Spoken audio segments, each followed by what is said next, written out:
బుజ్జి చెప్పావా నేను పైసల పని మీద ఊరికి పోతున్నా. పిల్లలు జాగ్రత్త, నైట్ దొంగలు పడతారు, రాత్రికి తలుపులు గట్టిగా పెట్టుకొని వండుకోండి. సరే బావా. తర్వాత రోజు అయ్యో అయ్యో ఎద్ద పని అయిపోయి, అయ్యో అయ్యో ఎద్ద పని అయిపోయి, అయ్యో అయ్యో అయ్యో అయ్యో అయ్యో.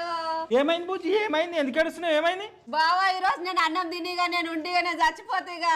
ఏమైంది? ఎందుకు తిన అంటున్నావు? ఎందుకు చచ్చిపోతా అంటున్నావు? ఏమైంది చెప్పి ఎందుకు ఏడుస్తున్నావు? బావా రాత్రి మన ఇంట్లో దొంగవాడి బీరువాలు ఉన్న 2 తులాల బంగారం ఎత్తుకోపోయిండు. నేను తిన బావిగా నేను బతికిగా నేను చచ్చిపోతా.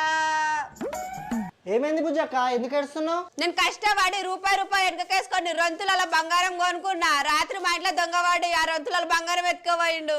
అవునా? అదే దొంగ మీ పక్కింటి రాని బంగారం కూడా ఎత్తుకపోయిందంట. అవునా?